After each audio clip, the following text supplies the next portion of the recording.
Señores, ya está con nosotros la profesora María Teresa Cabrera del Comité Ejecutivo de la Asociación Dominicana de Profesores. Profesora, bienvenida. Gracias, un placer estar de nuevo con ustedes y aprovechar para felicitar a usted y a todos los periodistas en este día. Gracias.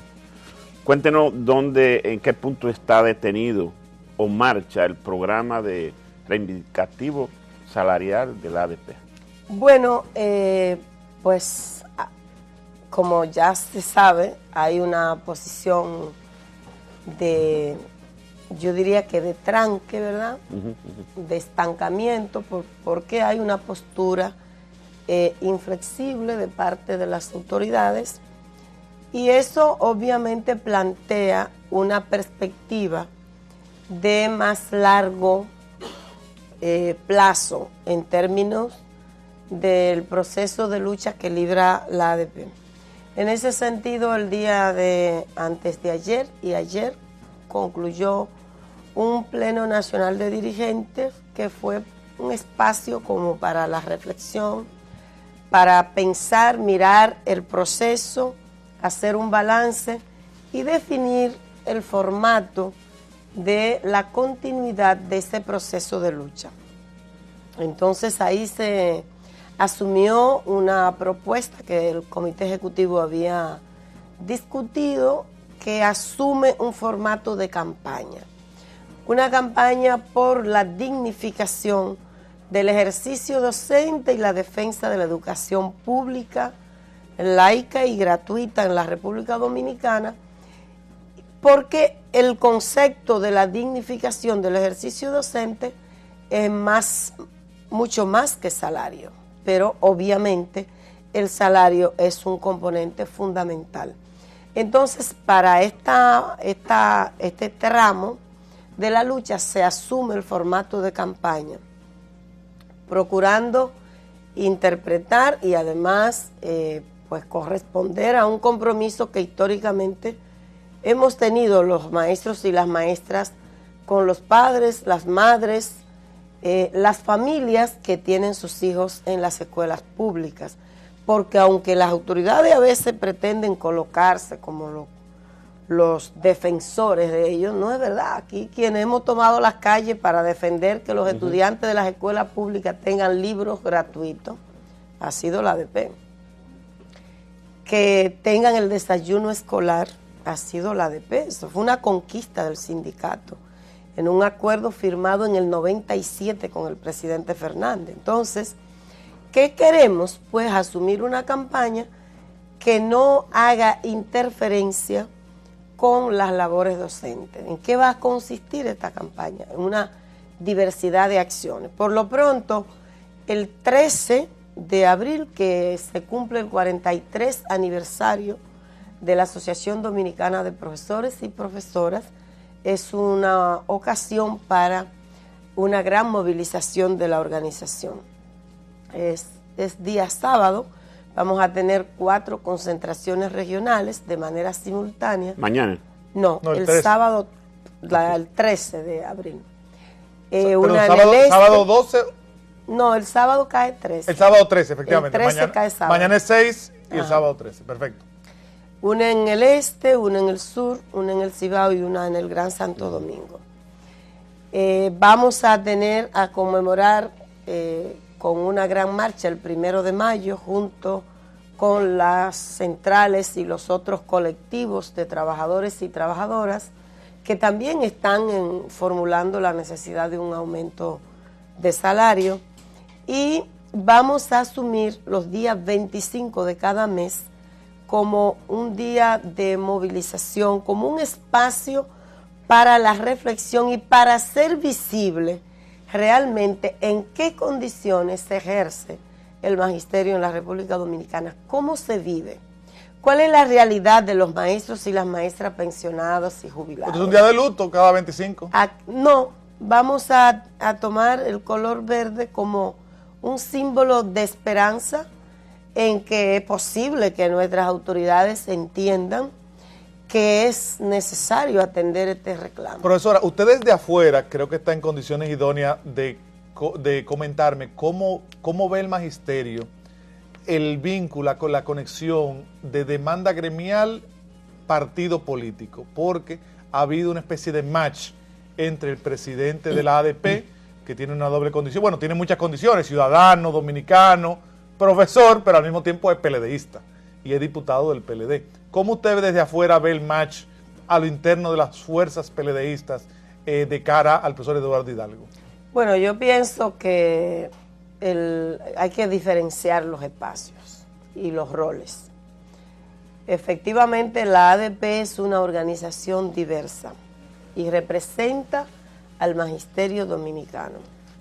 No importa si ese magisterio es PLDista, si es PRDista, si es reformista, si es de izquierda o si no tiene partido. O no vota en contra del sistema. Exacto, si no tiene Anarquista. ninguna simpatía, ninguna afiliación política.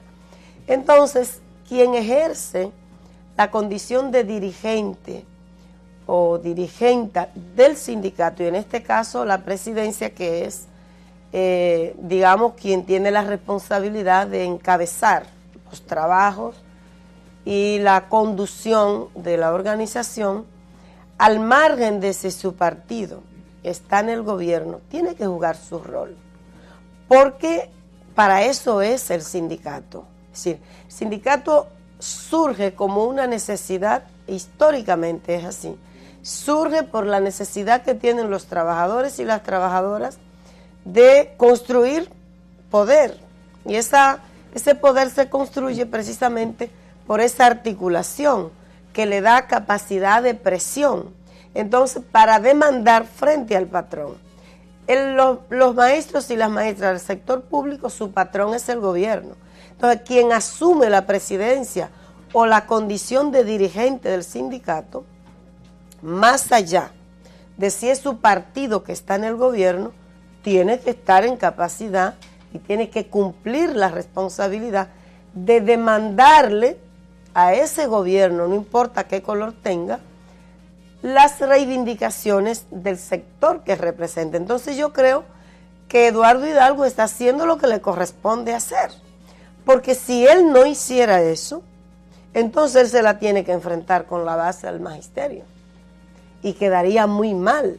Y a mí me parece que todo el esfuerzo, toda la inversión que hizo el gobierno, que la hizo, el Ministerio de Educación, que la hizo, para que ganara la dirección del sindicato, no puede ser para colocarlo, iniciando una gestión, en una situación que lo ponga de espalda a los intereses de los maestros y las Profesora, maestras. la nómina del ministerio de los puestos administrativos está en internet, está online, la puede consultar todo el mundo. Mira, ha habido problemas. Nosotros justamente enviamos una comunicación al ministerio para que desbloquearan la página y los maestros y las maestras pudieran hacer su consulta de nómina. Y le hago la pregunta, profesora, porque me da curiosidad. Yo sé que un maestro que gana creo que son 8,000, 9,000 pesos. Ganaba, ya se le aumentó el 20. Pero soy chelito, don Freddy.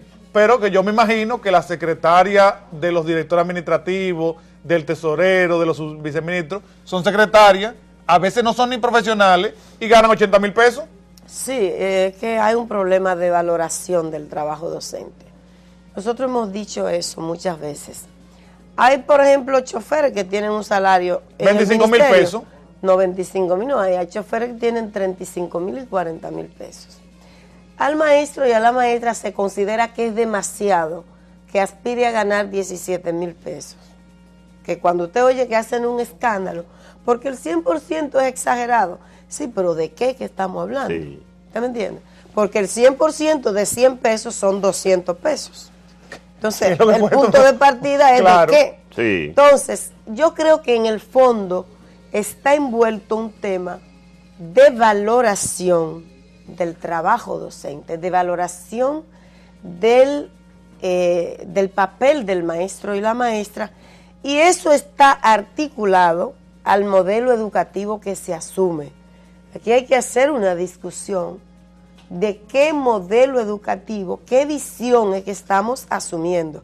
Si ustedes se dieron cuenta, la Bachelet, que retorna de nuevo a la carrera por la presidencia de Chile, la única oferta que hizo la Bachelet en su discurso de inicio de su campaña fue: el compromiso de cambiar el modelo educativo. Que fue su principal crisis cuando fue presidenta. Porque no hizo nada, porque claro, el modelo chileno, que está sustentado en la visión neoliberal de la educación, la impuso Pinochet a punta de carabina bajo una dictadura militar. Sí, sí, sí. La concertación no modificó, no hizo nada, mantuvo el mismo modelo educativo que ha servido para lucrar a unos cuantos que se han multiplicado sus capitales, mientras esa educación se ha fragmentado. Pero eso es lo que ha pasado en República Dominicana. No, eso es lo que se está tratando de imponer aquí.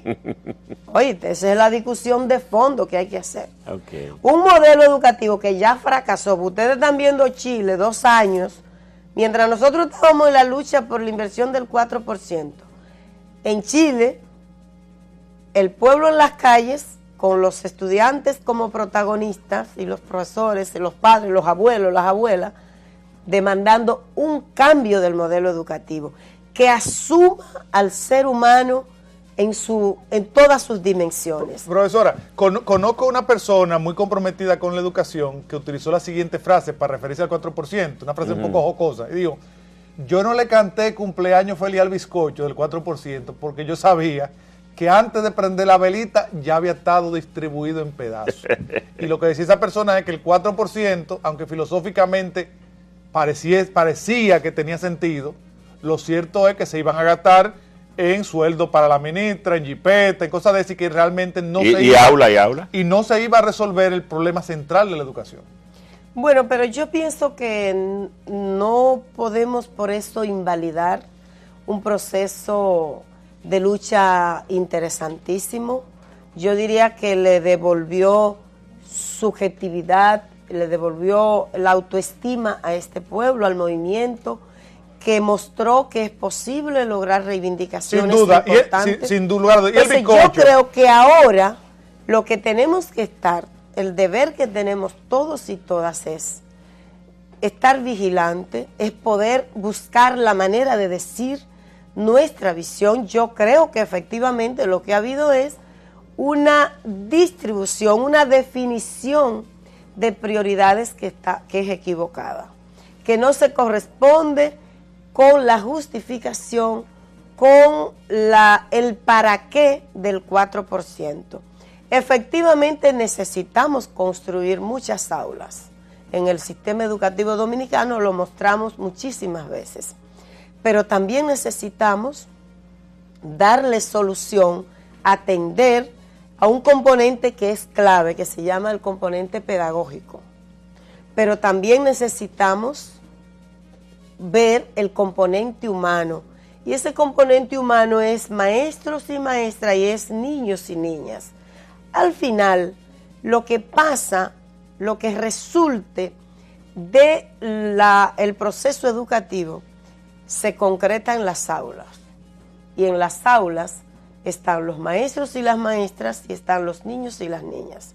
Entonces yo creo que hay que pensar en una distribución equitativa del presupuesto, pero el hecho de que se hayan definido prioridades inapropiadas no invalida la lucha por el 4, todo lo contrario. Lo que tenemos que hacer es el análisis de prioridades que está reflejado en el presupuesto y plantear la reformulación de las prioridades. Profesora, mire, semanas atrás estuvo por aquí el secretario general, el profesor Hidalgo, y nos contaba de una reunión que tuvo la directiva de la ADP con el ministro de la Presidencia, el señor Montalvo, donde él,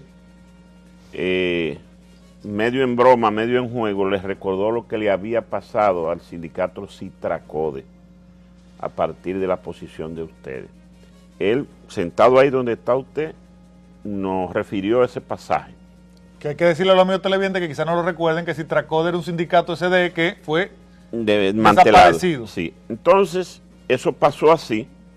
Nosotros nos extrañamos muchísimo cuando él no hizo la referencia. Sin embargo, esta semana usted, en un programa hermano, hizo la misma revelación, y ese ministro, Montalvo, llamó al conductor del espacio y los desmintió. O sea, cuando Hidalgo lo hizo aquí, no pasó nada. Sin embargo, usted lo hizo en Hoy Mismo y él llamó para desmentirlo. Cuéntenos qué fue lo que pasó. Bueno, lo primero que yo quiero decir es que yo no tengo hábito ni tampoco necesidad de mentir, de decir algo que no ha ocurrido. Efectivamente, en esa comisión que visitó el Palacio a invitación del ministro de la Presidencia, el señor Gustavo Montalvo, estuvo integrada por el presidente de la ADP, por el profesor Rafael Félix, por Bolívar Herrera, Francisco Herrera Bolívar, por Franco de los Santos. Yo estaba en el interior del país y aunque los compañeros querían que participara, pero yo tenía ya un compromiso en San Francisco y en Salcedo, y esa reunión fue sábado, ya no podía desmontar. En esa reunión, textualmente los compañeros, toda la delegación completa que estuvo allí, informó de la conversación, cómo fue el tono de esa conversación. El ministro le dijo textualmente: nosotros no hemos enfrentado ese movimiento. Ustedes han estado, los hemos dejado que caminen a sus anchas. Pero nosotros estamos en condiciones de frenarlo, de arrinconar el movimiento. No utilizó la palabra arrinconar, pero eso es lo que quiso decir. Detenerlo. Exacto, de cercarlo. Y dijo, tenemos 80% de popularidad. Dijo, tenemos una batería de medios que podemos utilizar. Recuerden, además, lo que pasó con Citracode. Los compañeros se impresionaron porque dijeron, no esperaban eso de él, y yo confieso que a mí me impresionó muchísimo cuando tuve la información, porque aun cuando yo no he tratado personalmente al ministro, no lo traté en el proceso de diálogo del 4%, en el marco de la firma del compromiso, de los diálogos con los equipos técnicos, y la impresión que tuve era de que se trataba de una persona con mucha racionalidad. Que lo es, claro que sí. Con una persona muy íntegra, muy racional, muy calmado. Y a mí me sorprendió enormemente cuando él dijo eso, pero lo cierto es que la delegación completa, bueno, y si el presidente de la ADP lo dijo aquí, yo pienso que no hay sospecha de él, de mí tal vez. Pero yo no acostumbro a decir algo que no sea cierto, porque no me parece que eso aporte nada. Si él le dijo a Dani Alcántara, que fue con quien yo hice el comentario, que le autorizaba para que invitara a otros, a algún miembro de la comisión, pues yo le digo que sí, que lo inviten. Franco de los Santos, Francisco Herrera Bolívar, Rafael Félix y el presidente de la ADP, que lo dijo aquí en este programa. Sí, sí. Profesora, yo quiero hablar un poquito de lo que pasa en el aula y compararlo un poco con momentos anteriores de nuestra historia. Muchos amigos televidentes todavía hoy recuerdan con anhelo sus profesores de escuela pública en la primaria, en el bachillerato. El profesor era una especie como de segundo padre, o la profesora la segunda madre, una especie de madrina, que lo que se decía ahí se cumplía. Los niños como que estaban en eso, en esa época. Hoy en día,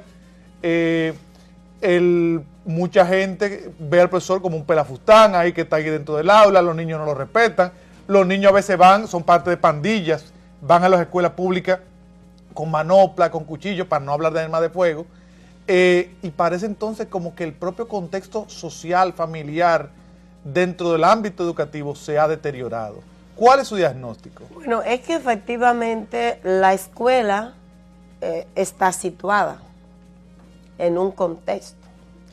Todo lo que acontece en la República Dominicana, y evidentemente hoy sabemos que tenemos una sociedad con más altos niveles de violencia, que hay una diversidad de factores sociales que han aparecido, que no existían, no gravitaban en las dimensiones en que gravitan hoy.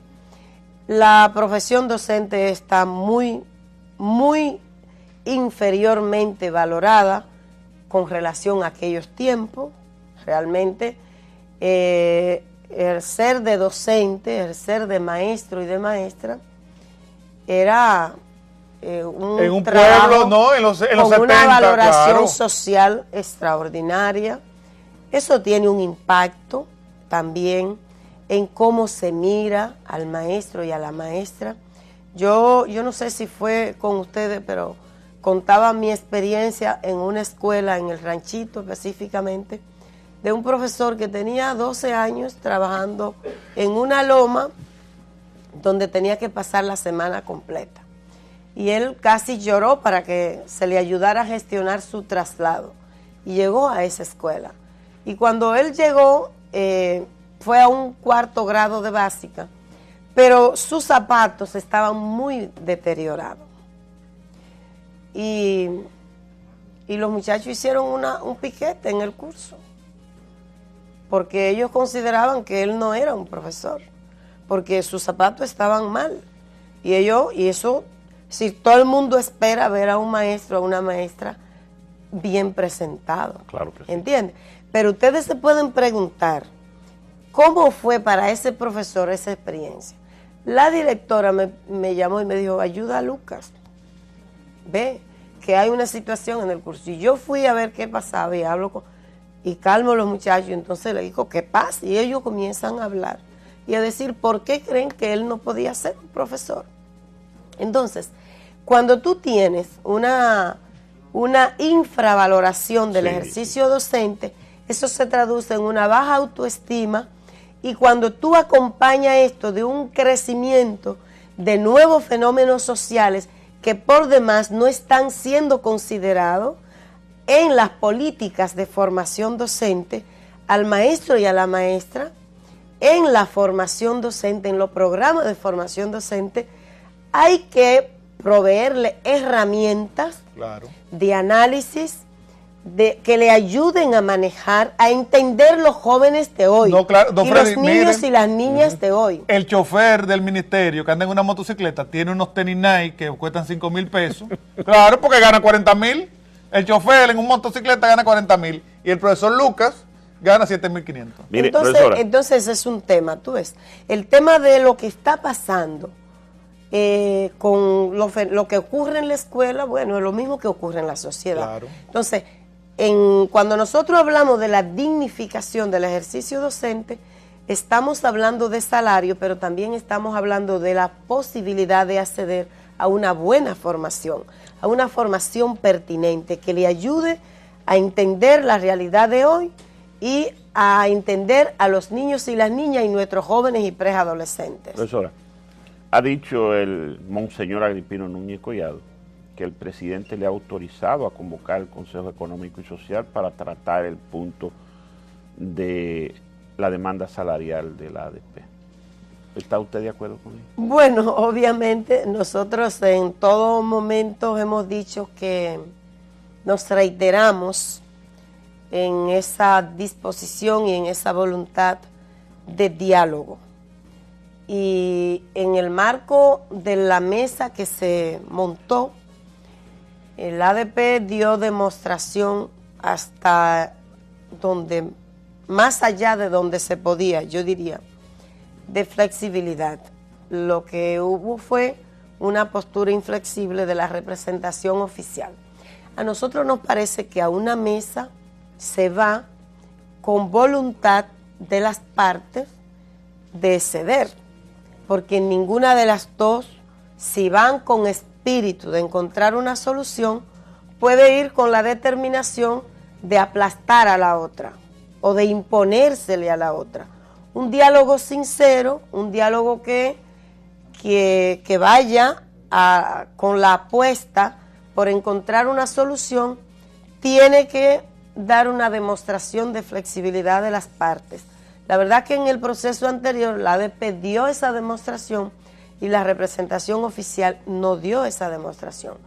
En todo caso, a nosotros nos parece que un espacio que permita una discusión amplia, que permita incluso discutir hacia dónde es que queremos ir con el sistema educativo del país, en qué vamos a hacer énfasis en el sistema educativo del país, porque se está hablando también de un pacto educativo. Y nosotros tenemos el Plan Decenal de Educación, que es un pacto que concluye 2018. ¿Qué vamos a hacer? ¿Hacia dónde queremos ir? ¿Qué vamos a dejar atrás de lo que está contenido en el pacto que constituye el Plan Decenal 2008-2018? O sea, son muchos los componentes, pero nosotros siempre hemos estado abiertos. Profesora, otro temita que parece que ha quedado en el olvido, pero que tiene gravedad muy alta, el fraude multimillonario que se ocurrió en el seguro de los maestros. ¿En qué ha quedado eso? Bueno, efectivamente, el juicio de fondo, el juicio preliminar comenzó el pasado 27 de marzo. 28, sí. Y continúa el próximo lunes. Es un expediente muy largo y obviamente no se completó la lectura de la acusación, pero el lunes hay audiencia de nuevo para continuar. ¿La ADP ha fijado posición sobre el caso? Bueno, la ADP institucionalmente, el Comité Ejecutivo no lo ha hecho ahora. Tenía una resolución, la gestión anterior, pero que nunca se materializó, y por eso nosotros tuvimos que recoger firmas de afiliados y afiliadas para constituirnos en querellantes y actores civiles. Bueno, pero la ADP, el actual Comité Ejecutivo Nacional, tiene en agenda formalizar una resolución para asumir como Asociación Dominicana de Profesores y Profesoras la querella que nosotros formulamos y la constitución. Pero si está como constituida en parte civil, ¿esa es la posición? ¿Constituirse? Correcto, porque nosotros nos constituimos en tanto afiliados y afiliadas. Claro que sí, eso es así. Sí. Finalmente, profesora, el periodo de término de año escolar se avecina, se ha perdido muchas horas de clase. ¿Están ustedes en disposición de extender los días para recuperar y completar el calendario? Históricamente, los únicos que hemos sacrificado tiempo para garantizar que los alumnos y alumnas no resulten afectados por tiempo que haya tenido que invertirse en proceso de lucha, hemos sido los maestros y las maestras. En el 89 aquí hubo una huelga de docentes que duró 3 meses. Yo recuerdo que yo estaba embarazada de mi hijo y fui a dar a luz, fui al hospital justo el día que iba a dar a luz y nos mantuvimos trabajando las vacaciones completas para garantizar la recuperación de ese tiempo con nuestros estudiantes. Los maestros y las maestras dedicamos sábados sin que nadie nos lo pida y sin que nadie lo pague para reforzar los estudiantes que están, por ejemplo, en grado que van a pruebas nacionales. Entonces nosotros hemos dicho, el magisterio siempre ha tenido un compromiso con nuestros estudiantes y con los padres y madres, que históricamente han sido nuestros aliados, aunque se instrumentalicen directivas de asociaciones de padres y amigos de la escuela. Lo cierto es que los padres y las madres de los alumnos y alumnas siempre nos han acompañado, siempre nos han apoyado y nosotros correspondemos a ese compromiso. Muchísimas gracias, profesora. Amigos y amigas, hacemos una pausa, volvemos en breve.